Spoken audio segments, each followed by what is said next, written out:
Hello, guys, gals, and non-binary pals. Welcome to the newest episode of the Noobs and Knockouts Podcast. I'm Austin. I'm a knockout. I've watched a lot of wrestling. I'm David. I'm a noob. I've watched as the Spanish would say, un poquito of wrestling. Very, very good use of Spanish there, because today we return to my favorite thing ever in wrestling, Lucha Underground. Yeah, that was a little thematic tie-in, you see? Yeah. All right. So today we are not going to do episode 2 of Lucha Underground. Instead, we're skipping ahead to episode 9.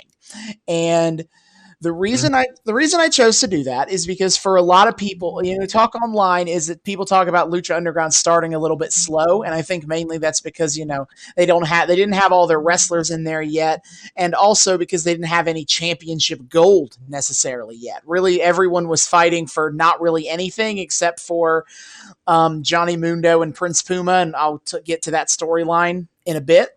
So it just kind of feels a little directionless in some ways. And so when people talk about Lucha Underground online, a lot of people talk about episode 9, the one we're going to watch today, as being a really good jumping off point for a new viewer. If you just want to get in there, get started, go fast. So that's what we're going to do today. But first, we're going to talk about what happened in the intervening 7 episodes from the one we watched to how we got to here. And I personally, all the weird backstage shit. Yeah, for me, honestly, it's actually kind of interesting to watch them have this self-contained 7-episode arc regarding the A plot that we saw in the first episode, which was all about the money. As a reminder, in the first episode, Dario Cueto offered $100,000 to whoever impressed him the most, and he was seemingly going to give the briefcase to Johnny Mundo, the wrestler who won the main event of the first episode of the show. Then he revealed, like a real cheapskate, that he's actually going to be giving the money to these mercenaries that he already hired himself to beat up Johnny Mundo and Prince Puma at the end of the first episode. Yeah, good times. Good times. And so the first 7 episodes, the A plot is all about really Johnny Mundo trying to get that money back. And it's kind of it's a constant back and forth between him and the various members of what will become known as the crew. You have Big Rick, who is the heavy and the leader of the crew, as well as Cortez Castro, Mr. Cisco, and eventually Bale, who came in later, and they're the flunkies. They're very talented. They would become a winning tag team or anything, but they're there to kind of be the flunkies for Big Rick. And Baal, as in the pagan god Baal? I mean, it is spelled the same, Bael, but otherwise no real comparisons. He's the least important member of this group. Oh. It's just his name. Okay. Which on this show, just this being his name is a little weird now that you mention it. Well, that's fine. So, I'm not afraid to go there. Yeah. So, and also Dario Dario ends up offering the money to giving Mundo another opportunity to win the money, because Mundo kept threatening him, breaking into his office, threatening to beat his ass, that kind of thing. As you do. Yeah. And then you also have Prince Puma kind of being involved here, and his angle to this isn't necessarily about the money. It's more about the moral, it's being what's ethical here is that, Mundo is getting cheated and he's having to fight off these guys 4-on-1. And, that it is the right thing to do for me to get involved and to help. And meanwhile, you have Conan, his manager, who is like, nah, man, this ain't your fight. You stay out of this. But, his baby-faced righteousness will not allow him to do so.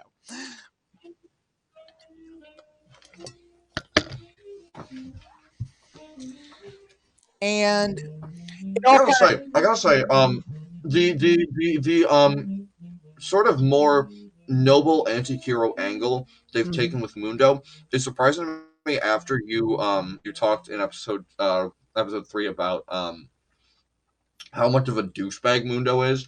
I thought for sure this guy was going to be just kind of like an uppity heel all the way through, but like so far he seems like this kind of like upstanding dude, just kind of full of himself and pushy.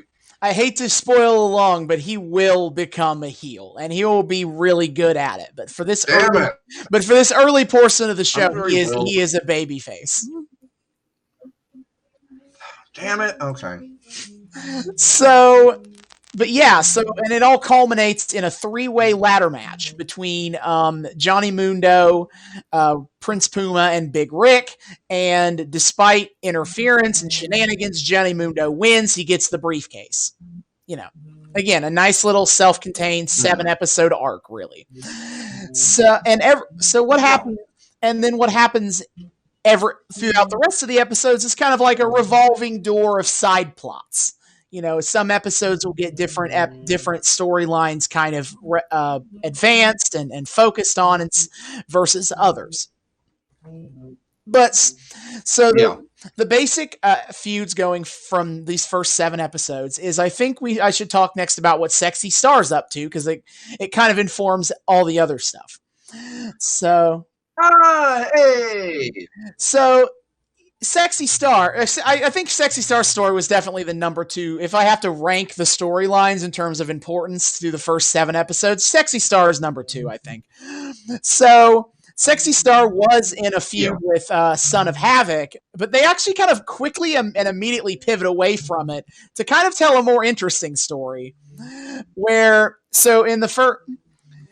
In the first episode, you had Chavo Guerrero. You know, he loses that first match, and Dario Cueto's like, dude, get it together. And that pays off in, I believe, episode 2, Chavo Guerrero beat Blue Demon Jr. was who beat him in the first episode. So Chavo Guerrero attacks Blue Demon Jr. and puts him in the hospital, doing a heel turn for Chavo Guerrero. And Sexy Star tries to be the hero to help Blue Demon Jr. And for her troubles, Chavo Guerrero clocks her clean in the face with a chair. Oh, like it's direct, bam. And so she's now in this feud with Chavo Guerrero for the next few episodes of trying to get through to him because they were friends, and suddenly he's betraying them to try to get ahead in the eyes of Dario Cueto, and it ends up bringing in they end up making new friends in Sexy Star Brave friends Ray Fenix and Chavo Guerrero Pentagon Jr. Those were the Lucha Brothers from our one time we watched AEW. They are a long-standing. They pretty much were with Lucha Underground the entire time that the show ran. One of the few wrestlers to be there all 4 seasons, and they were always pretty big stars in the show. And this was kind of their first go around on Lucha Underground. This is their first storyline, and Pentagon Jr. at his character is they have this backstage origin story that he's like a ninja man. Like he studied martial art. He went to Japan and studied martial arts on top of his lucha libre background.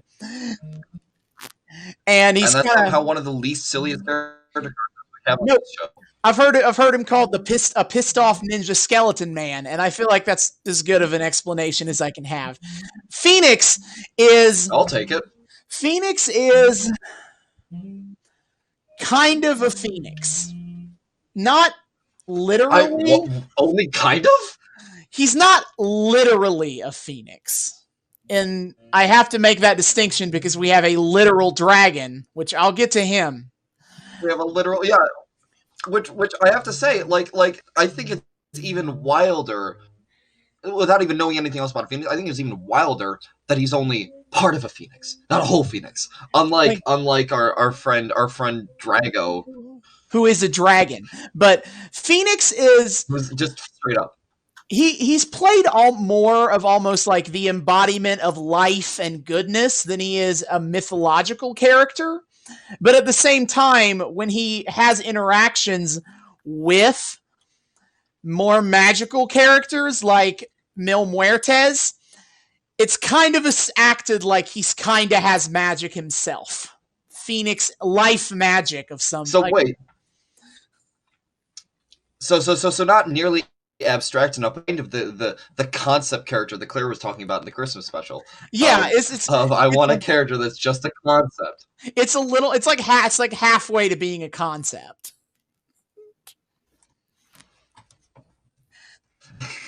It's a little too concrete to work, but yeah, but not but it's a concept. It's a character. It's a concept as a character. Yes. Yeah, he is life incarnate almost, and that's why he is a forever rival on this show to Mil Muertes, who is death incarnate. They play into that a lot. Yeah. And they have a early interaction in these few episodes, but we're not there yet. So that's kind of the first feud. It's Chavo Guerrero and Fenix versus Chavo Guerrero and Pentagon Jr. versus Sexy Star and Fenix. So they kind of are kind of fighting. Nice. Is the number 2. So the number 3 storyline is Drago. Drago appears, and to be clear, he is a dragon. They do a video that talks about the long history of dragons as things that are real, but to survive in a growing but the idea they were like hunted down by modern humanity, and to survive, this one dragon figured out how to reincarnate itself as a human being. So he is a literal dragon. Yep. That's how that works. And he has been caught in the crossfires of King Cuerno, who is a big game hunter. And what bigger game might you have than the Dragon Man? Yes, of course.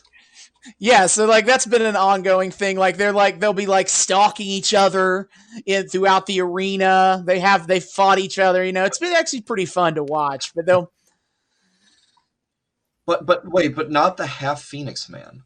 No, not the Phoenix. No, we're not. Phoenix is doing other stuff. No, I guess he just doesn't measure up as game to the dragon. He'd rather know. I feel like personally, I'd want to. I see. Personally, I'd want to challenge myself to be able to properly hunt a semi-metaphysical concept. But you can't kill. But you can't kill the Phoenix. That's the problem. You can't kill the Phoenix. Well, no, but like if you get him, you can at least say you did, even if he it doesn't go dead. I don't know. Personal taste. Oh. That's just personal choices. Cuerno was like, I want the dragon. Yeah, that was his call.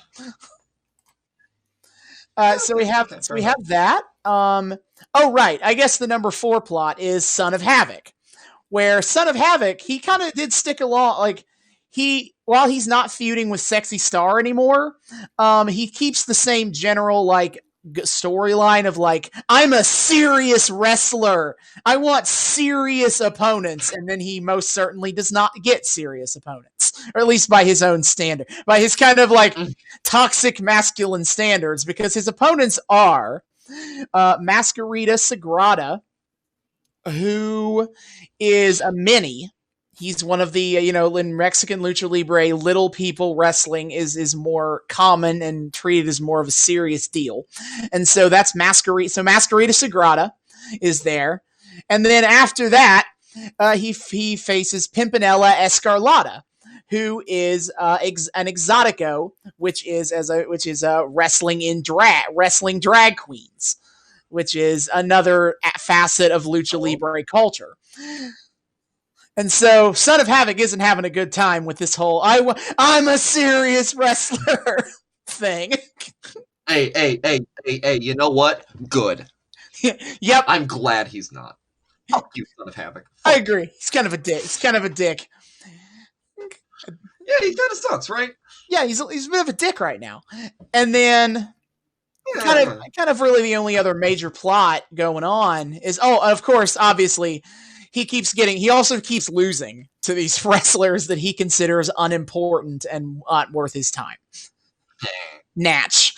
Wait, so he gets the one win against Sexy Star, and then just then he's losing. Streak? Yeah, then he loses to Masquerita Sagrada. He loses to Pimpinella Escarlata. Oh, you love. He ain't getting dubs. Good.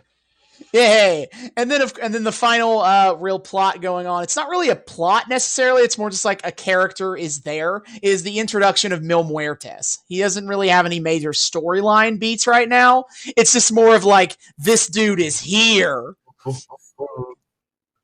Oh, Mil Muertes is coming. Oh, I've been waiting. 1,000 deaths comes for us all. So his shtick is, for some reason, when I think of Mil Muertes, I really think I just like can never conjure any other mental image in my mind but Ermac from Mortal Kombat. All right, let me look up Ermac and kind of, compare and contrast what you're thinking here. He has like a whole bunch of different iterations because he started life as like this Easter egg character that evolved from a meme.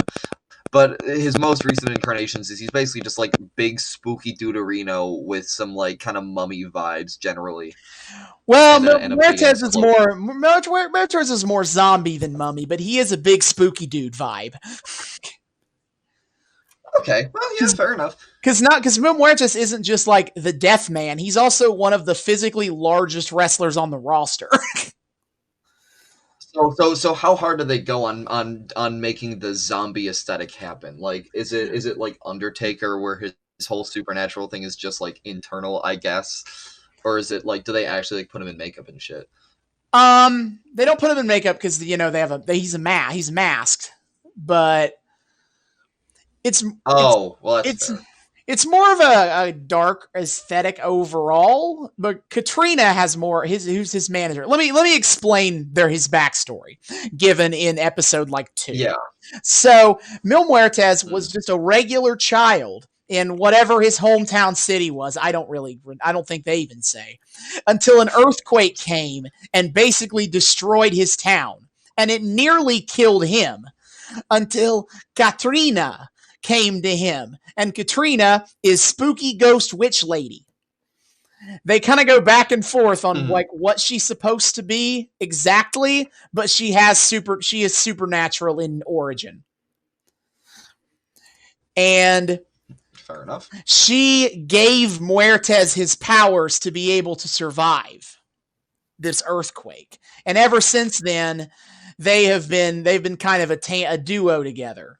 And she keeps a rock from the earthquake that destroyed his town on her person, and she uses it to like power Muertes when he's weak. It's very reminiscent of Undertaker's act when he first debuted with Paul Bearer. Paul Bearer had this mysterious urn that whenever Undertaker looked down and out, Paul Bearer would raise the urn and he would call to the Undertaker, and the Undertaker would kind of power up. And there's a very similar dynamic in Katrina's Rock with Mil Muertes.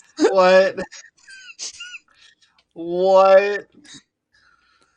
That's insane, and I love it. I know. And also, I think she started doing this by now, but they add this gimmick with Katrina that after every match, she would sensually walk, like crawl, not necessarily crawl, but like bend over the downed opponent of Mil Muertes and lick them across the face.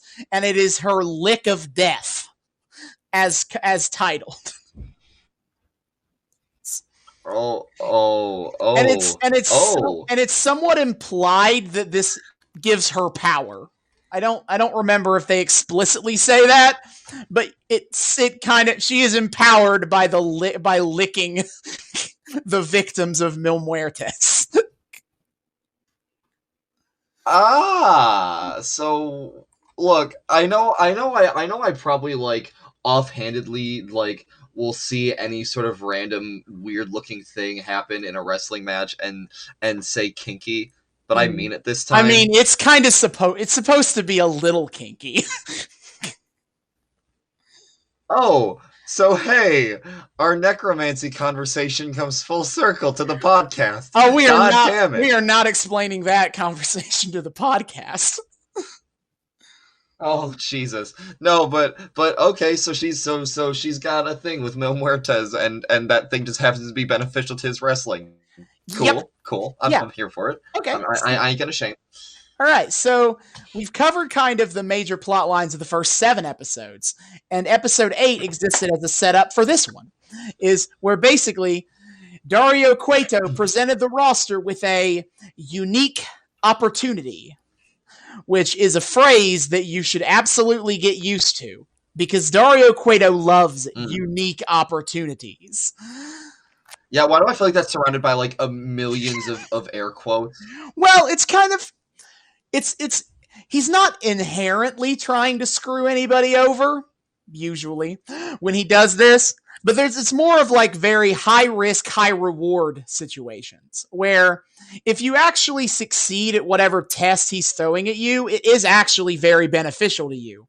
But if you fail, it would have been better if you didn't do it at all.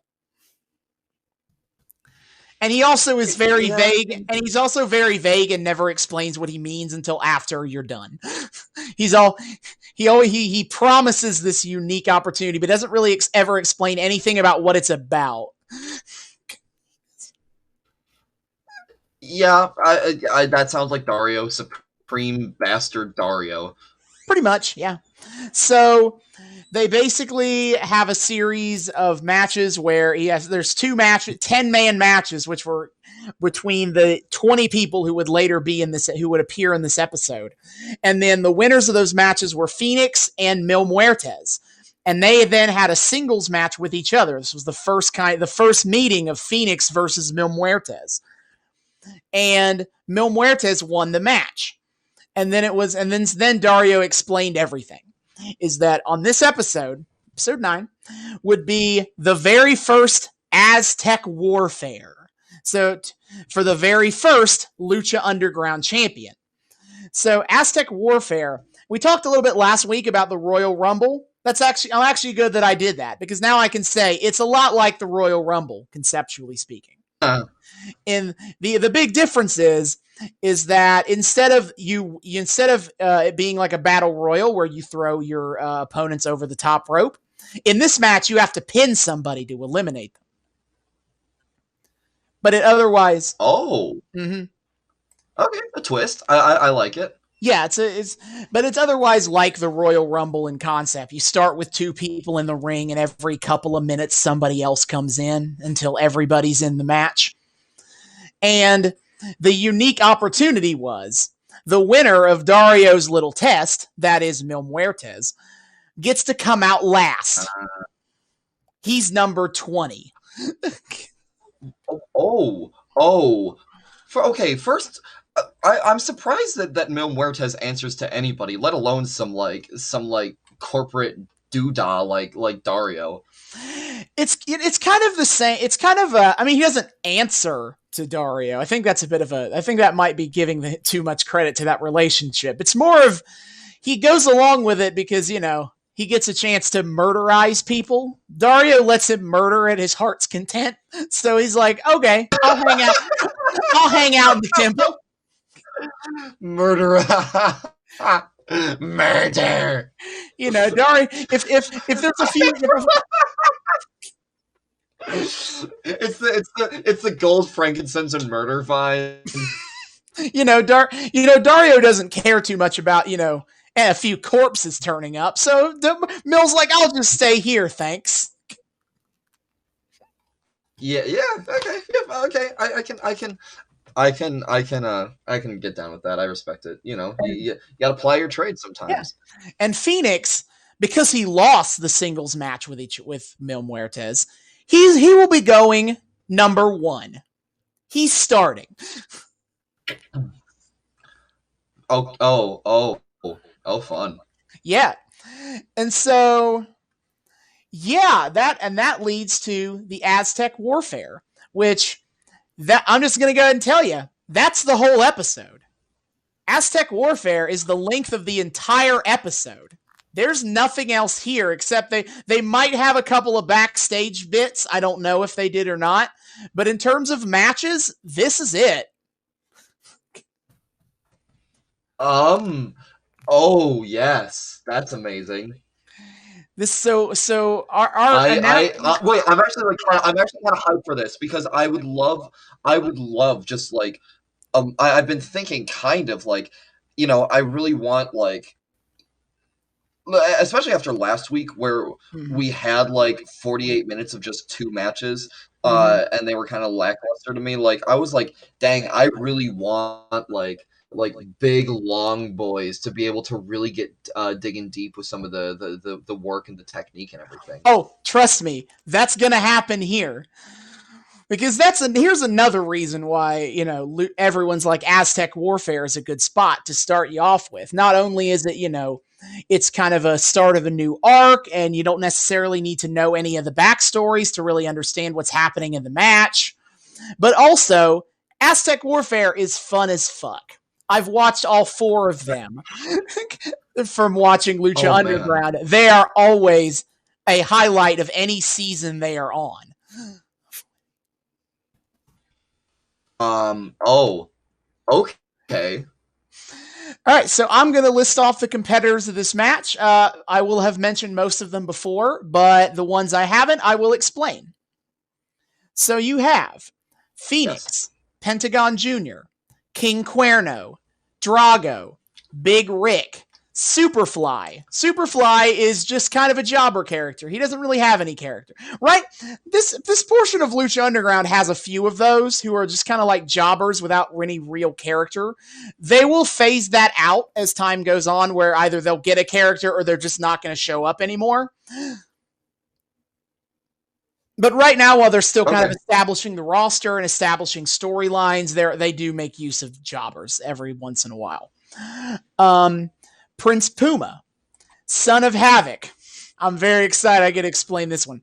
El Mariachi Loco. If that sounds a little stereotypical to you, it's supposed to be. So, because he's a jobber too, but there's a whole backstory to him where Dario Cueto, in his own words, went to his favorite Mexican restaurant, saw this dude in the mariachi band, and was like, "Do you want to be in my fight club?" What?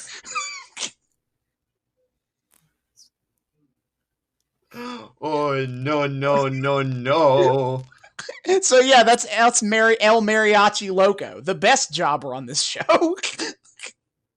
Just for the backstory alone. That sounds like I want all of them. I want all of them to win and be champion, actually. Fuck being jobbers. You guys deserve everything. I haven't seen them fight, but they deserve everything. They're my loves, and I want to adopt them now. Nice. Then you have Masquerita Sagrada, Mil Muertes, Johnny Mundo, Sexy Star, Pimpinella Escarlata, The Crew, that is again Cortez Castro, Mr. Cisco, and Bale. And I didn't really explain it, but they all have this very like, it's supposed to kind of feel a little like they're like street gangsters of Mexico. Like they talk a lot about like when they're supposed to be like street thugs. It's kind of their general character vibe and character. Famous B, who is a jobber, but I'll tell you this. I hate to like hint at things that we're not going to get to on this podcast for like 2 years. Season 2, Famous B becomes one of my favorite things on this show. Oh, nice. But right now, okay. Yeah, but right now he's not really anything worth mentioning. Same for the next guy, Ricky Mandel, who will also kind of get a better character later on, but for now he's a jobber. And then Chavo Guerrero. So that are, is our Jobber's actually like rising out of prominence or rising out of obscurity into prominence. Yeah, Chavo Guerrero, when he shows up on the show, is really he's actually usually portrayed as a pretty important character. And That's he's a pretty rare thing to happen, right? Like a jobber gets to like become a big boy.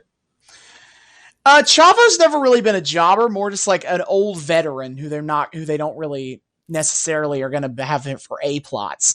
But they do have this very amusing, they create this very amusing pathos to him beating up Blue Demon Jr. as like, you just like hospitalized a legend of Mexican lucha libre. All of Mexico is going to like find you and like as if they're like some angry mob is banging down Chavo's door for daring to injure a Mexican legend. Oh no.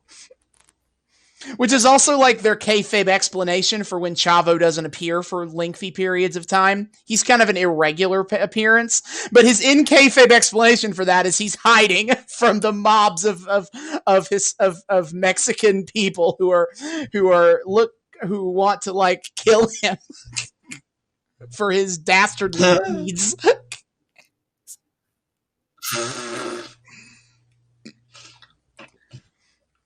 I'm here for it. It's kind of amusing. So yeah, that's our 20 men and a win. Oh wait, did I miss somebody here? Hold on, wait a minute. Let me read. Wait a minute. Who got replaced? That is so weird because she's in this match. But okay, so someone who's in this match but wasn't in the episode 8. I thought episode 8 had everybody that was in the match, but no. Evilise is in this match, and she is the girlfriend of Son of Havoc. Like it's as part of the Son of Havoc plot, he eventually brings his girlfriend into this to have someone to support him in his claims that he is a totally serious wrestler who deserves serious competition. That poor woman. But yeah, their relationship won't last long. Just gonna go ahead and throw that in there. But Evilise herself, that's good. But Evilise herself is a pretty big ass kicker, and she's a regular wrestler herself. With her appropriate nickname, the baddest bitch in the building. You know what? Okay. Okay, I see. Famous B isn't in Aztec Warfare. They replaced him with Evilise. Okay. Oh, okay. Okay. Yeah, okay. So that's what got me confused because they intentionally were like the 20 people in episode 8 are intentionally supposed to be the people who were in Aztec Warfare, but I guess something must have happened and they're like, all right, put Evilise in there, not Famous B. Yeah. But all right, that is everything we need to talk about because all we really need to talk about is the build to Aztec Warfare. Alrighty.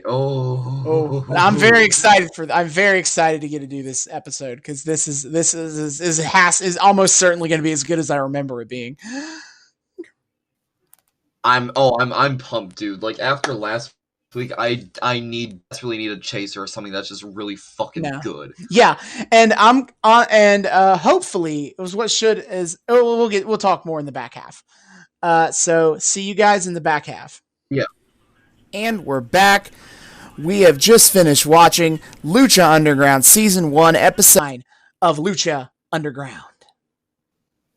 God, I love this show! I know, right? This is such a good show, dude. Oh my god. All right, we're just going to be a Lucha Underground podcast now?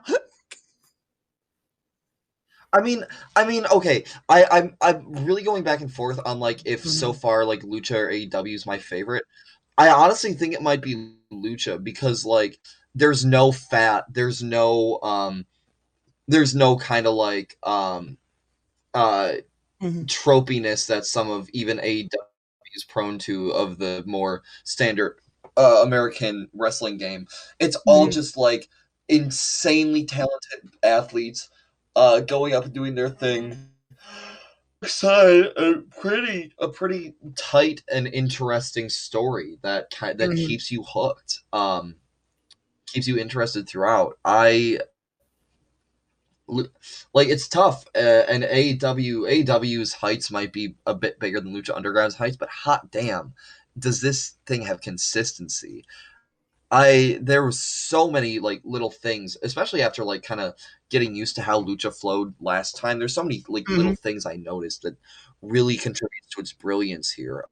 Um, kind of one thing I want to talk about off the bat to kind of piggyback off last week's Mm-hmm. episode is I was thinking, especially in the front half when you were describing a lot of these characters, Lucha Underground, like 80s WWF, is a show that really, really relies on the uh, its big personalities to kind of carry it through.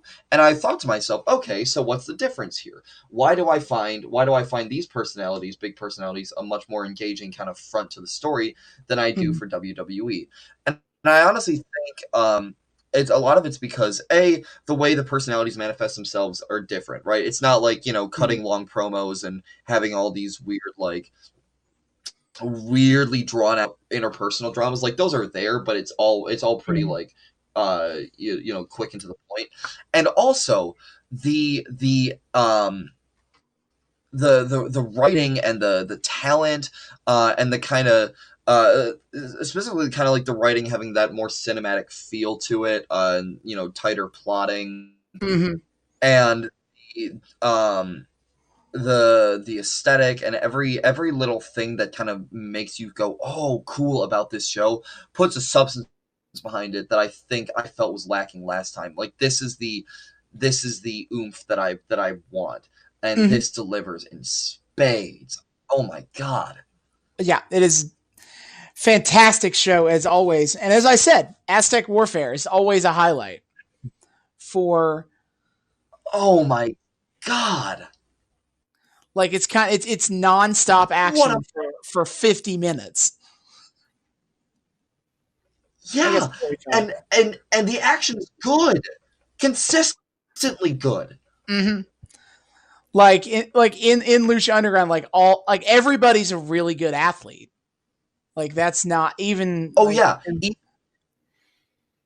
Even the stupid sounding jobbers that Austin listed off in the first half, they were really good. El Mariachi Loco ruled, yes. dude. I He he went in there and just started going off, and it was insane. I was genuinely impressed. Like, okay, we were kind of talking when this thing first started off, is that maybe this thing to say, but like Austin and I are, I think, both are very, very much drawn to high flying as a Mhm. as a wrestling style, and for good reason.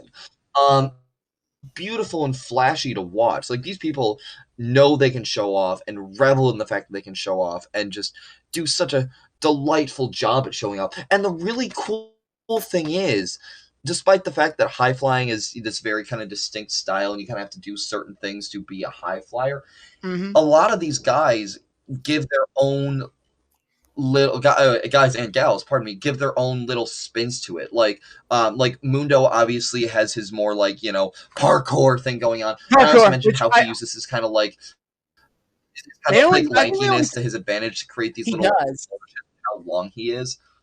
He has a very you mentioned it during the episode, but he has like a very unique like way his body moves. And I think that's mostly because of how like lanky he is. It accentuates his length as a person. Mhm. I don't know how to describe it better than that.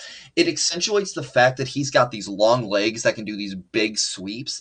And it just kind of adds an extra special physical dimension to it, which I think is really fun. Mhm. Sexy Star is elastic, dude. This woman bounces and flips on a whim. Mhm. No thought behind it. She just does. Um, someone like Puma, obviously his whole thing is just being this insanely, and now world champion Puma after after Indeed. um after this match. The final two were him and Johnny Mundo, of course. Um and Very much it he felt like a just really deliberate callback to the first episode to like end it the oh, same way. absolutely. But he but the delightful, well, because Mundo won the first one, right? He did. He did win. He won the first match with them. Yeah, So now it's kind of 1-1. So now we have Puma. So now we have Puma evolving. He's gotten better, and his displays in the ring rival Mundo's to a T. There is like no question of like it's like the perfect matchup, and these two guys have such good in-ring chemistry. Bolstered by the fact that they do a really good job playing off each other too, like in the little moments of after Puma wins, pardon me, Mundo stays in the ring a second and is going like, grabbing his hand and holding up and being like, this guy's the real deal. It's like, again, it's obviously scripted, but it felt like, dang, this is like respect. This is like heartfelt and touching, and I love it. Which is great. We also have a big boy like King Cuervo, who is amazingly agile for how large he is. We also have people you mean Muerte? as agile, but Rick and Muerte, who are big and are not as agile, but they're basically immovable mountains of people, and they do a really good job again accentuating that. When Big Rick and Mil Muertes face off against each other at one point, and these are two really big dudes, and watching them hit each other, it seems like these are the only like each man is the only person that could reasonably do any sort of remote damage to the other just from straight up physical hit. Yeah, they do that. It takes three people to dogpile effectively. Yeah, each guy goes down to really a combination of other guys. But honestly, I think it might be the same general combination. I think Rick goes down to like Puma, Mundo, Fenix, and Chavo, and then Muertes goes down to Puma, Mundo, and Sexy Star. But like that's what it took. Nothing else could have taken care of it, and that's why honestly it's kind of like the final three has this very fun story / kind of dynamic of like Mundo and Puma aren't quite friends. They get along well enough to be able to work together in spurts, but and when they work together, they're unstoppable.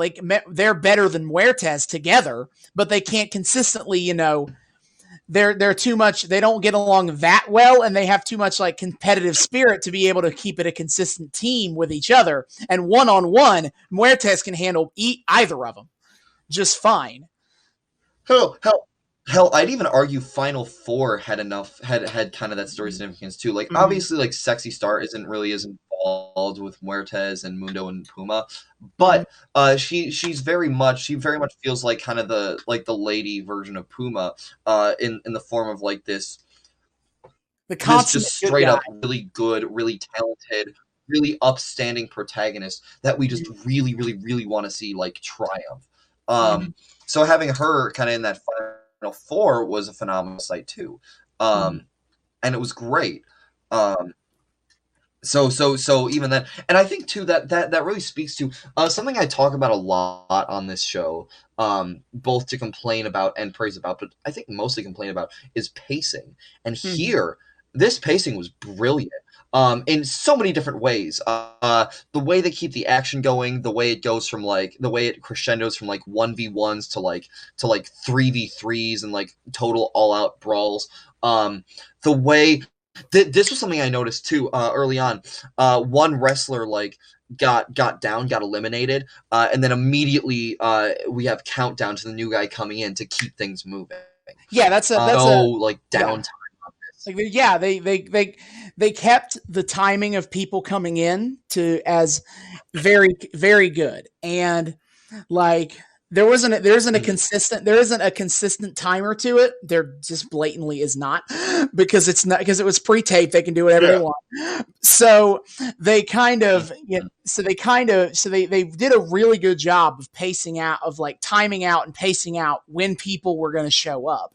And I think they do a good job of like keeping stories moving and like not having too many stories going at the same time. Like for example, the Chavo Guerrero Sexy Star drama is very much late in the match, and so is Big Rick, honestly. So but by that point, like the Drago Cuerno stuff, for example, or the Son of Havoc, Evilise, Pimpinella, Escarlata stuff, like even if it could feel some, especially Cuerno Drago, I was surprised it when it was kind of done that early, but they facilitated those stories out, so there's room for the other stories in the back half, and you don't have too many. You don't have too many current plot threads going at the same time. Something I noticed really early on was they did a really smart trick with the writing, because the announcers at one point early on point out like not all these guys are in the ring all the time because they're taking time to rest, and it's a really good strategy. And I was thinking about that too, kind of before they said that, and the way they talk about it, brilliant exposition for like people who aren't used to this kind of like match style. Just like, why isn't everybody just in there free falling all the time? Well, like, why are they just hanging out there on the back? Really smart. Yeah. And it's also this really smart way to get these 1v1 moments, right? We can have our moments of utter chaos in the ring, but sometimes people gotta rest, and that just happens to be when two people who aren't resting just happen to have some beef between them. Yeah, but like also it isn't just a kayfabe thing. That's like a legitimate thing. Like that's this match is a very long one. Mundo was there the entire hour, so like he can't be wrestling the entire time. So so they got to have moments where like the guys are taking a breath, taking a rest, especially because they're doing this crazy athletic stuff. They can't just go whole hog the entire match. Oh, absolutely. So it's also a legitimate rest period for these performers, and it's kind of this great like pièce de résistance of brilliant like everything to make this type of match work. It's this great triple threat of a trope that allows for great practical considerations, great writing considerations, and really good time to focus on people who we want to like play out their stories in ring. And as much as I want to come back to, I don't think I mentioned it during the episode, but I kind of want to just throw this out now, is that like the Cuerno Drago story, it had one of my favorite kind of small moments of the entire match where Drago is kind of having his big like hit your moves show off moment, it's like standout moment of the match. And off in the corner, almost out of the corner of your eye, but sometimes the camera will get a good look at it. Cuerno is just standing in the corner, just kind of is kneeling in the corner, waiting for his spot to get Drago. He's standing there like a hunter, waiting to hunt. And it was so cool to me. Oh, Cuerno does a great job at playing off that shtick. He's got this really great, like, intense stare. And again, how large he is really contributes to this kind of, like, imposing physicality that gives you a sense of, like, yeah, this is a really intense dude who's just got a single-minded goal that he's gonna adhere to or fucking, like, just die. Like, he get this dragon if it's the last thing he does. Which is great. The one kind of disappointing aspect of that was that like Drago like didn't end up doing a whole lot in ring. We saw a lot more of him, I think, out of the ring than we did in. And he got eliminated weirdly early too. Yeah, I think it's this kind of a thing of like, as great of the pacing is that, it is only a 45 to 50 minute match. So in the sense that like, it's hard to pack everything in there. And so like something's got to kind of get snipped off and kind of not be as big as you might think it should be. And I think in this match, kind of Cuerno and Drago's interactions are kind of the biggest victim of that. Yeah, and here I think it's acceptable to pay to do more kind of like paying lip service to things like that because yeah, like you said, we gotta prioritize here, and the fact they're focusing on it at all is still a testament to how strong the writing is, and I think a really good I still think a perfectly acceptable way to kind of pace out this match. Kind of a similar thing with Son of Havoc. He got eliminated weirdly early, so did Evilise, but like it's fine. It was cool to see them show off a little. and to see them go out as quickly as they did. Mm-hmm. Was like, you know, we paid our lip service to the fact that he's like, you know, he's kind of a douchebag and he's just kind of going around like, won't anybody take me seriously?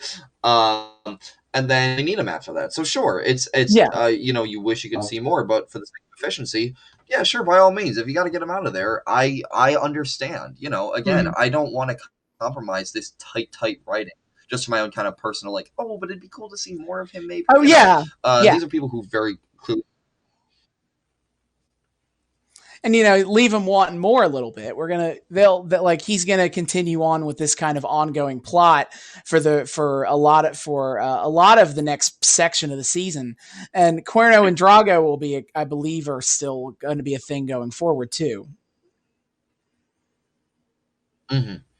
Oh, something else I really want to point out that I noticed here that I really appreciate is, hot damn, Lucha Underground does a fantastic job balancing comedy into their matches, like and into their show. Like, it's never like they do a really good job at like giving it a bit of a subtlety that kind of that allows you to laugh at things but still overall take the whole event seriously. Like Pimpernella, is that Pimpinella, her name?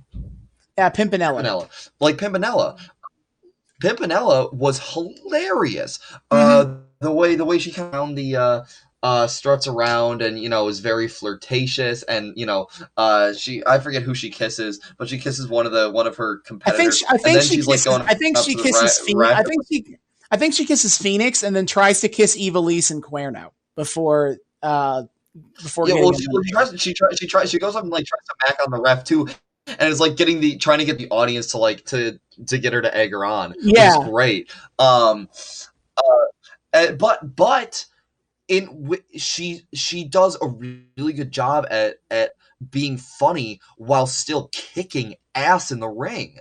Like she does kind of more cartoony movements, but they're effective cartoony movements, and she gets some good hits and good moves, and she's a bit of a high flyer too. And she like not to the same extent as someone like Puma. But man, she's agile and she's flexible and she's rubbery and she gets some good moves in before she gets eliminated. It was really cool to see. Again, Loco Mariachi, or Mariachi Loco, he's funny too. Especially because he's got like this great like kind of silly design to his mask and what have you. Yeah, and he's kind of like and he's very kind of goofy.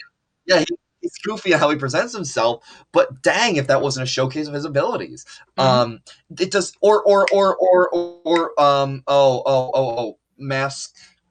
Masquerita Sagrada. No, Mascarilla. Masquerita Sagrada. Yes, the mini. Masquerita. The mini. Oh my lord, what a talent. Again, funny. Like they do a good job at like not being like haha small person and that's why it's funny, but like he does a good job of kind of leaning into his own physicality and doing things that are having kind of like this comedic timing to his movements. But again, dude is climbing all over people and taking them down and pulling off some good moves, like funny but effective. And it never compromises how seriously I'm able to take this or how kind of like I'm able to suspend my disbelief, as it were. Yeah, it's the comedy is like almost like a, you know, like how absurd of a size of like the absurdity of the nature of like how much smaller he is than everybody else, and the kind of the very natural like conclusions of that, of where like when he tries to kick Big Rick, like it doesn't affect Big Rick that much because Big Rick just towers over him. Yeah. But he's still someone you have to take seriously because he's super talented and he knows how to use his body as a weapon in a fight against someone much larger than him.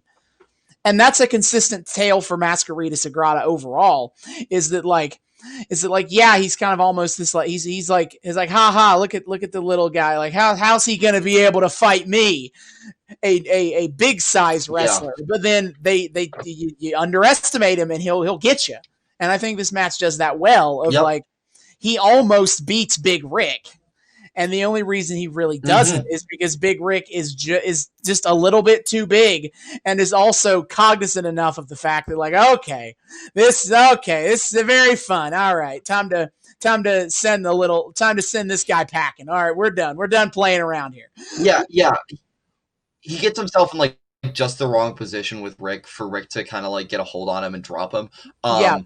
But after a really great kind of dance between a really big dude and a really small dude. Yeah, where the little guy is a little too fast for him.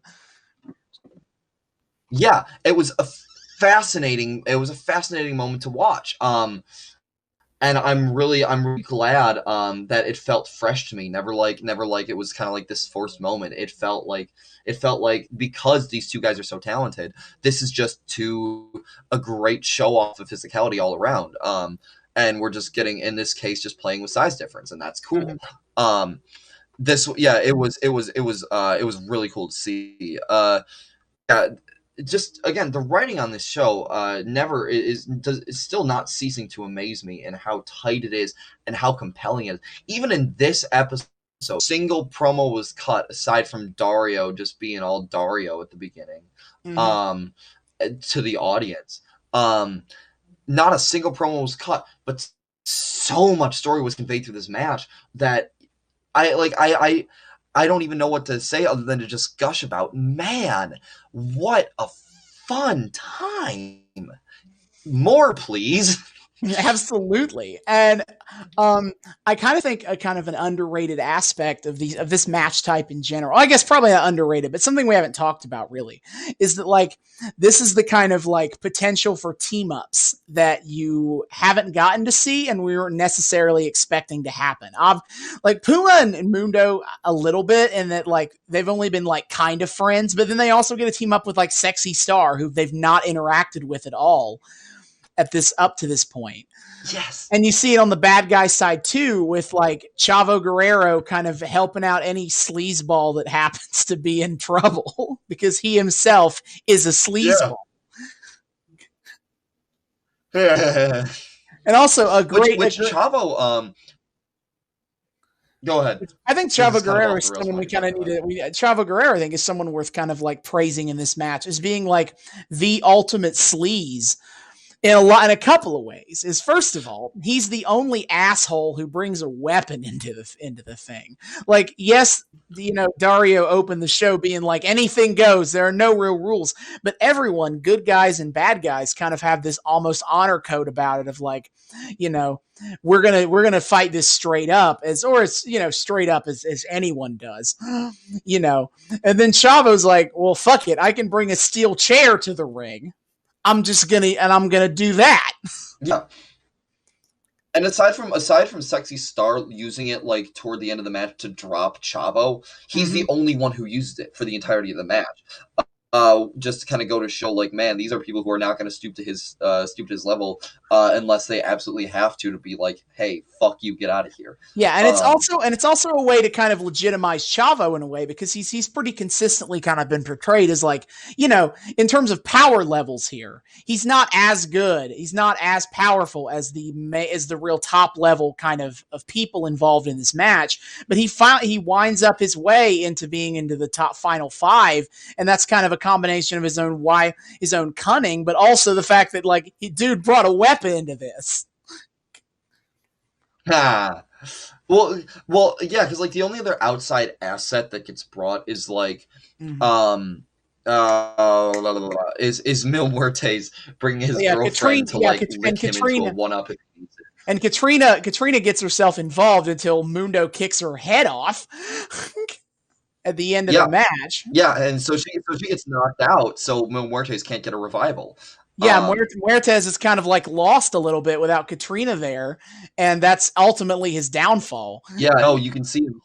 He does a good job at kind of like showing that he's heated up, but instead of that turning into him like hulking out on them, I think they were trying to play it like it takes us out of the game. And while I don't think they Mm-hmm. like played that off like super effectively, like they weren't focusing a whole lot on that, and it's not like he was super conveying that aside from him just going like, Yeah, it's more just like still like it's still it still comes off that way. you recognize that she's a plot device, and you recognize that knocking her out is a game changer in the match, and that's kind of all you need to know. Yeah. But kind of the one thing I wanted to note about Chavo specifically was that I really like here that even more than someone like Son of Havoc, he's kind of a really great example of that kind of classic tropey moral comeuppance heel of kind of stuff we've seen in miniature with some of our past matches, like at like what's his face at the end of the Cody Rhodes match, being like really MJF. scared. Cody yeah, MJF. Yeah, when he's like terrified that Cody Rhodes has beaten all of his tests. Yeah, but Chavo is another really great example of this guy who just acts like a total douche the whole time, who's like above the rules and better than everyone, and just being a straight up like cheating, not actually cheating, but like he's kind of being shady a little bit. Like dude turns on his own partner. Like like they built up for episodes this Pentagon Jr. Chavo Guerrero kind of like partnership in a way, and then in this match, Chavo just decides to clock Pentagon, sees an opportunity and clocks Pentagon Jr. with the chair too. Yeah, well, that's to get a cheap and easy elimination. Yeah, because like you see the end, the logical end of being a sleazeball is that you'll get betrayed by your own fellow sleazeballs, you'll get destroyed by your own worldview, and on top of that, at the end, like we have this great moment where where Chavo gets knocked down by Sexy Star, and Blue Demon's there to literally slap him and then wag his finger in Chavo's face, and again, it doesn't feel campy to me. It doesn't feel hokey. It feels like it kind of felt like this is a legitimate expression of like disappointment and how dare you coming from Blue Demon. Like, and it was great. Like you put me in the hospital. I'm gonna come for you now forever. Yeah. I really appreciated that. I really appreciated that he was kind of the really good job of playing him as like kind of that classic like heel of we're gonna teach you a lesson, bucko, without it really feeling forced, without it feeling super tropey, without it feeling like basic and like yeah, okay, I get it. It because again the really good pacing and the really tight writing of this episode kept like never lingered on that too long for you to be like, okay, yeah, I get it. He's a douchebag. He's gonna get what's coming to him. Like, no, they focus on it just enough and just sporadically enough that it kind of like you jump back in and you're gonna go with the flow and you're like, oh yeah, fuck you. And then by the end, when he gets his comeuppance, you're like, yeah, fuck you. Yep. It's again, these Lucha Underground does a fantastic job playing with character tropes that on the surface seem very basic, very predictable. Like we've done this before. This isn't like revolutionary, but the way they never again the way how strong their pacing is, and the fact there's never really any fat to their episodes, which I think is an advantage of how kind of short these episodes are.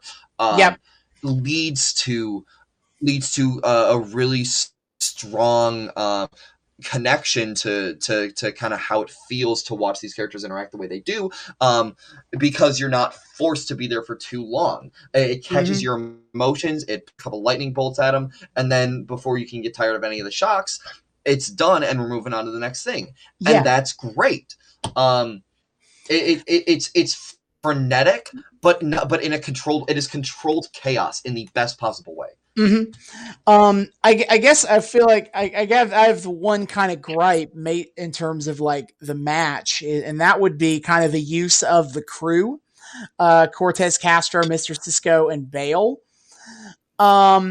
It just felt kind of weird. I feel like there was a bit of a lost opportunity with them because, in this match is very much a every man for himself kind of a vibe, but I think that you could have had a kind of interesting story to tell here at least getting more of the crew together before but at the same time. Like Mr. Cisco shows up at number 3 and is pretty quickly taken out. And then Bale and Cortez Castro they get in the ring together and they have a little bit of a thing, but then they both get eliminated right before Big Rick shows up. Like they are eliminated right before Big Rick comes out. And like as the only real like unit at this point in time in Lucha Underground, like they will establish a tag team scene, but at this point in time, they are the only like group of guys who are affiliated with each other. And I think that you could tell an interesting story of like being able to like control the match, so to speak, for a certain period of time, because like, what are you going to do when you got the 3 or even all 4 of them together at the same time, working together when everybody else has to, you know, kind of go it alone, and they just kind of don't bother with it. None of them but Rick even feel particularly dangerous. Well, and I can certainly understand where that gripe is coming from, because while they were in the ring, it was a lot like when it was Bale and Castro in the ring. To be fair, they were kind of dominating for a hot second. But then Castro, I think, got knocked out, and then it was just over for them. I think I agree with you. It was unfortunate because it was really cool to see these two guys kind of dominate and pushing around, but it was really short lived. And I think I can agree with you, a little too short lived. Yeah. And like that's kind of like one of those tropes I really appreciate that I think is sometimes underappreciated, is kind of like the importance of being a team in universe. Like I don't want to like rag on WWE for this particular episode, but I think a trope that sometimes WWE goes to too much and that kind of annoys me is kind of like what they'll do is they'll throw together like 2 random dudes who are just really good singles wrestlers, and then they'll tell the story of like, ooh, can they coexist? And then you have them beating guys who are like established tag teams. And I just kind of feel like as a personal level, I think it's better storytelling for like when if things are equal enough, or than a team that is together and knows how to work together should win. And in a similar vein, it'd be more, it's kind of interesting that like on their own, you know, Cortez Castro and Bale could never in a million years beat Prince Puma or Johnny Mundo, but together they can work together and know how to take both of them down because they are a unit, and Puma and Mundo are not. Yeah. And this kind of touches on too kind of the big thematic thing or not thematic thing, but a big kind of like thing throughout the match that kind of created this this really great thrill, this kind of miniature sustained thrill for me throughout, that I think really ties into this theme, and it ties into your gripe that this that squad was underutilized, because something I found really kind of engaging throughout the match was the idea of watching people team up 1 second and then try to freaking bash each other's brains in the neck. It created this great tension throughout of who's going to team up with who's going to like kind of quote unquote backstab who, you know, who's going to be fighting with each other and against each other at any given moment. And it's this great push and pull. And I think the underutilization of that particular foursome is a slight detriment to it. Not one that like kills that mood for the whole match, but of course not. But Fusion as a kind of plot device, showing them really dominating for a little bit, could have added to that in a really rich way, I think. Yeah. Oh, absolutely. And that is one of the more fun aspects of these kind of large multi-man matches is like at the end of the day, it's all about yourself. At the end of the day, only one person can win the match. But in any given moment, it could be advantageous to join up with somebody, a temporary alliance. And then there's always that question of how temporary is this alliance going to be? Like, when is it going to end? Yeah. And I think the king of this tonight, at least to me, kind of based on how I view character tropes when it comes to professional wrestling, is I think the king of that, no pun intended, was Puma, because Puma is one of those like baby faces who, you know, he's like the star baby face, right? Where he just he exudes this kind of like young sweet cinnamon roll energy. Like, he feels like that young rookie who just wants he wants to get in there and like do the thing. He's a sweet kid at heart, but he's also a Yeah, total badass in the ring. yeah. Um and, He's not a bad and, dude. you would think like he would be focusing far more on teaming up and building bridges, but he was kind of an aggressor to a lot of people who he tag teams with throughout the match too. Like he goes hard, he goes real hard flip flopping between tag teaming with Mundo and wanting to completely kick his ass.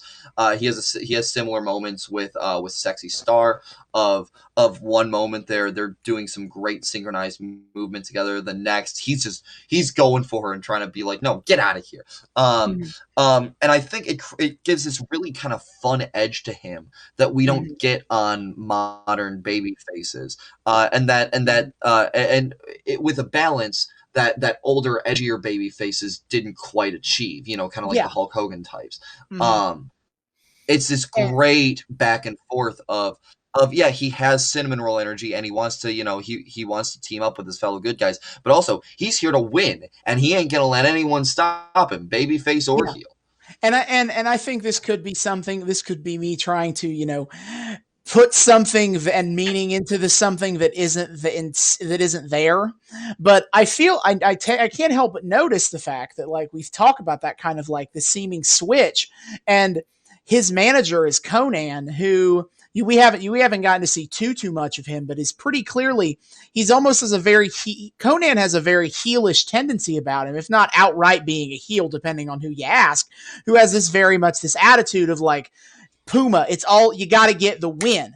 Like it's not about friends. It's not about being this moral, this great fighter for injustice, fighter of injustice everywhere. It's about winning. You got to do what you got to do to win. And I think that kind of is a natural like result of that kind of coaching is that you get this guy who naturally wants to be like a goody good guy friend, but then he still brings this intensity and this gotta win attitude to it because he's been coached to be like that from someone who doesn't have puts the same value on being what would be considered like a conventional baby face. Honestly, I don't think that's a forced analysis at all. I could absolutely see these writers putting that sort of thought into the character because they're very explicit about kind of showing this aspect of Conan. Like literally first episode, that sort of little promo we saw of him training Puma, we saw that side to him and we saw how much he kind of pushes Puma, and we see Puma's moments in the ring of when he gets knocked down, getting really frustrated with himself. And before trying to push himself on further. And now this is the evolution of that. He's gotten better. He's not getting as frustrated in the ring because he's in control of things. He's the aggressor. He's going for it. I don't think that's forced at all. I think that's what they're going for 100% without question. That's what they were going for intentionally. Yeah, and I'm very interested to kind of relive like how this dynamic with Conan and Puma continues on as the season goes along, because now he's the champion.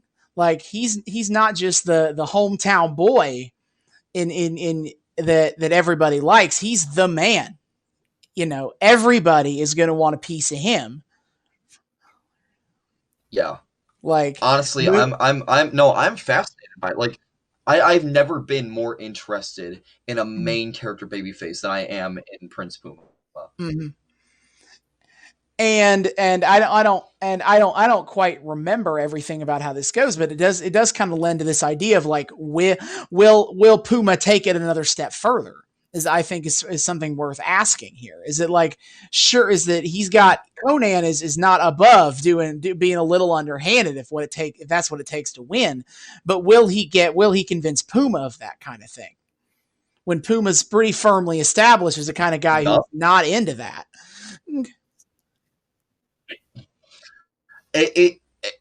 I feel that tension. Just talking about it, I Mhm. feel that tension. I think that's a very compelling point of drama to go on. And I trust these writers to play that, to not drive it into the ground, to not be too Mhm. like heavy-handed with it, to play it Mhm. just the right amount. Again, these are smart, tight writers. Mhm. And this is why I'm so enthusiastic about all these storylines in the show. That's why Mhm. I think that's why I'm so excitedly invested in all this.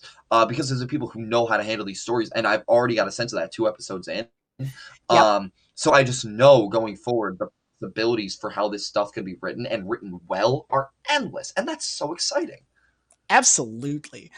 And not to no, I'm not going to talk about anymore about what's happening, what'll happen in the future of this show. But this show is, again, it's pretty great. I think you see that pretty obviously. But I'm so excited for when we're going to continue on with this going forward, because this is Oh, this absolutely. is this is, again, as I've said so many times on the show, it's pretty much my favorite wrestling thing ever. I think that from what I've seen, and so I'm very excited to get a share for our part of our podcast journey, for its part of it to be of Lucha Underground.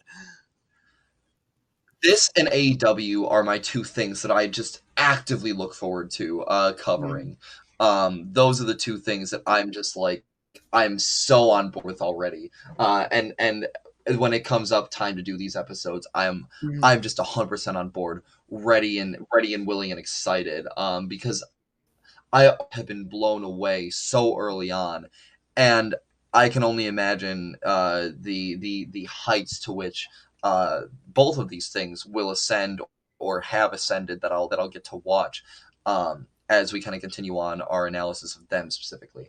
mm, So yeah, no, Lucha Underground is such a treat. Everything about it, from the writing to the aesthetic. Which one other thing I noted to Austin while we were watching that I really like is the audience is kind of included into the aesthetic here. Like there's a certain like extra grittiness or grunchiness about Lucha Underground. Like it feels like literally like an underground fight club, and like the live audience isn't like stadium seated packs full of um you know uh people in logo tees with like stadium corn dogs in hand. These are just mm, like people in folding chairs just watching it raw all happen out in front of them, even without barriers in front of them.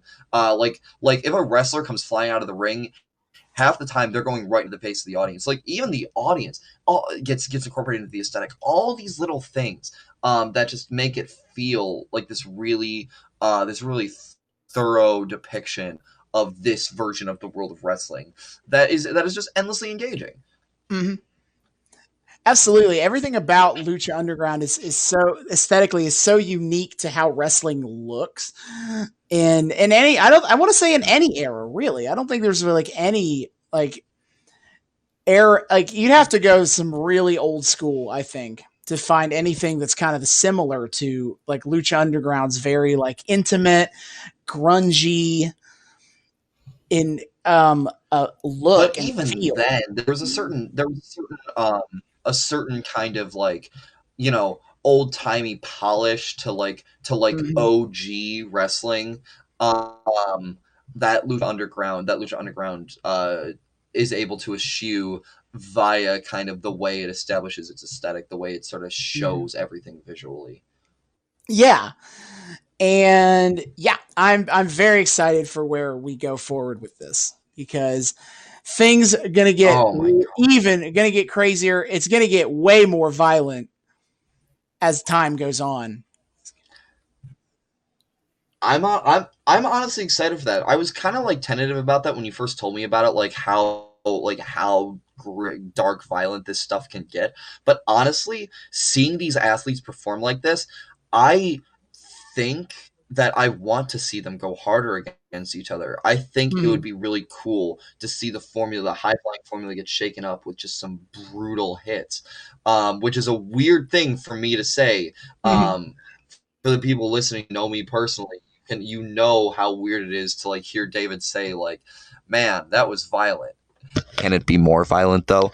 Like that's not a usual thing for me to say, but this is so visually engaging to me, as is the fighting, that yeah, let's see it stepped up a notch. I would love to see how these physical artists portray that, and how they make me feel about it. Yeah. It'll be good to revisit your thoughts on blood in as far as part of a wrestling formula.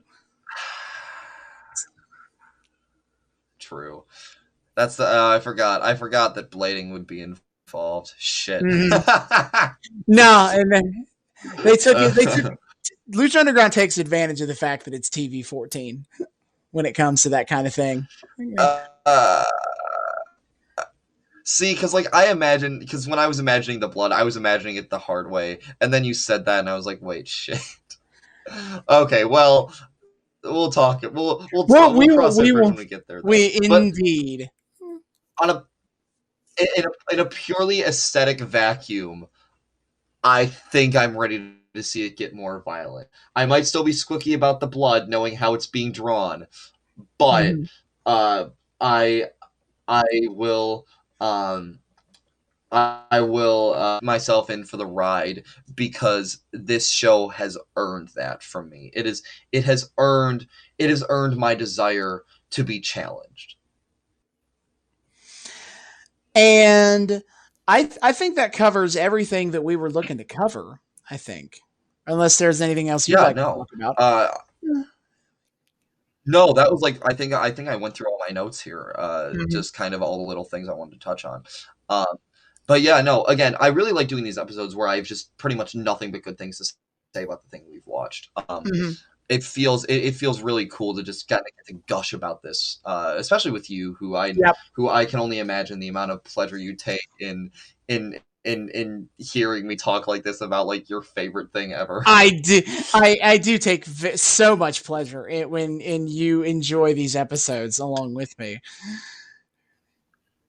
Well, yeah, and it is this really cool thing because that's what this whole podcast was founded on, right? It was you gushing to me and just going on and on about all this stuff, and I could just feel the passion you had for it, and it was an inspiring passion, and it was a sort of passion that earned my desire to challenge myself. By kind of wanting to step into this arena. So it feels really cool when I know that I'm kind of matching your passion for these things. And that's what's really exciting for me about watching good wrestling, especially with you, is that yeah, I'm getting it now. Yes. I'm sucked in. I'm not nearly still as well versed on the culture and all the little like esoteric behind the scenes insanity as you are. But I'm learning it, and it's coming. Honestly, it's coming a lot more naturally to me than I thought it would. And again, it feels the most rewarding in these moments where now I'm watching something that I know viscerally that I really enjoy, and thanks to you and thanks to this podcast, I have the language to express why I enjoy it, and that's what's really cool about this. And I really hope that, like, and obviously it's still a lot of evolving for us to go through on this podcast, but what I'm really, it'd be really cool to, like, down the line when we have so many episodes out, and hopefully when we're bigger, knock on wood, right? We have people who kind of go through from beginning to end and hear the evolution of kind of on both of our ends, because I imagine this is also a great kind of exercise for you on how to kind of analyze your favorite art form in different ways. It definitely is, and it's also kind of forcing myself to be exposed to stuff that, I've always said, like, oh yeah, it'd be cool if I like sat down and watched this. But like I'll be honest about, like, I've never really gone back. Like, when you look at historic, like, old wrestling older than when I started watching, I've never watched a significant amount of that, just because it's a very intimidating prospect to like go through and watch. Like, I think the biggest thing is I've watched every single WrestleMania, all 36 of them now. That's probably, I know. And that's probably the biggest like historical wrestling I've ever like sat down and watched, just because like there is so much wrestling that I want to watch that just currently airs. And also it is such a very intimidating way of like of trying to like get it, pick an entry point and go with it. And so for doing research for this podcast and kind of like going through all these different eras of WWE is kind of and wrestling as a whole when I choose to, it's been fun to like expose myself to wrestling that I've not watched before. And kind of feel a little more well versed in my wrestling history. You're becoming even more of a knockout. Yes. This will always like look. Even as become less and less noobish with each episode, you are still also evolving at your own pace. That like, hey, hopefully the channel title will never be outdated, or definitely outdated. We'll find a way to say, or whatever. That's looking way far ahead. But yeah, no. I think, and it's really cool that like stuff like Lucha Underground, this random little like 4-season thing that not a whole lot of people watch is what's bringing this kind of bringing this sort of passion for this out in us the most. Just kind of goes to show that like that it doesn't matter like if you're the biggest company in the world who like has all of the viewers and all the funding and whatever, as long as you are kind of showing that passion for the art form, that drive to make it good and to understand what makes it good. It doesn't matter how big or small you are. It's that having that at your core is what makes it really good and really viscerally good and really intellectually good. And that I think, and again, perfectly exemplified by the best of Lucha Underground here, more so than I think anything we've watched, aside from like big climactic Cody Rhodes fight, which I was freaking out about. Oh my god, they used visual metaphor. But yeah, oh god, I cannot gush about this enough. I love the hell out of Lucha Underground, and I cannot wait to return to it. Absolutely. But what will we be doing next time? Whenever that is, because this week is the week of Christmas, and it is truly a Christmas miracle. But that we were able to get into the record. It was incredible. It was a bit of a miracle that we were able to record anything at all this week to get this episode out. Yeah, we're recording on Christmas Eve. Indeed, we're recording on the 23rd. So, will we have an episode next week, the week of New Year's? I don't know. We'll find out. But we will almost certainly have an episode 2 weeks from now, if not. And that episode will be returning to 1997. The return of I've been working my way through this kind of the dawn of the Attitude Era curated playlist a little bit here. And we're going to kind of talk about another one of those, like the Attitude Era was born here kind of episodes, and arguably kind of the final death of kayfabe in its traditional sense is when Vince McMahon went on TV and gave a promo and cut a promo that is known as the cure for the common show. Oh my god! Oh, I said kayfabe is like my favorite concept ever. So this is great. Yes. But all right, that is for next time. And David, you got the plugs? All right, let's do some pluggerino, baby. Yeah, absolutely. So hello, thank you for listening to our delightful podcast. We're so happy to have you here. Please, by all means, find us on social media because we are trying to grow our presence, trying to kind of insert ourselves into the online wrestling fandom community. So you can find us. You can find our show on YouTube, the Noobs and Knockouts Podcast. You can also find us on Spotify, Apple, and Google. You can find us on Twitter at Noobs and Knox Pod.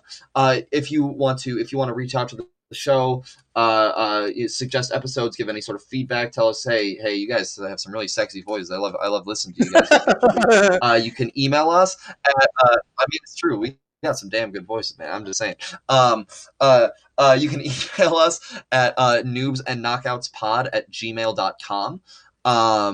And I think, yeah, that's currently where you can find all of us. The one thing I'm like debating if I want to set up like a Facebook page, because like maybe, but because like on one hand Facebook, but on the other like it's decent outreach. Yeah, But it's for now, Facebook. that's all the place you can find us. Please find us. Please go follow us. Please give us a sub. Please rate us on all your favorite places to listen to podcasts. Yep. Anything that can tell us that you like the show and that you want to see us grow bigger is greatly appreciated. So please do, and thank you again all so much.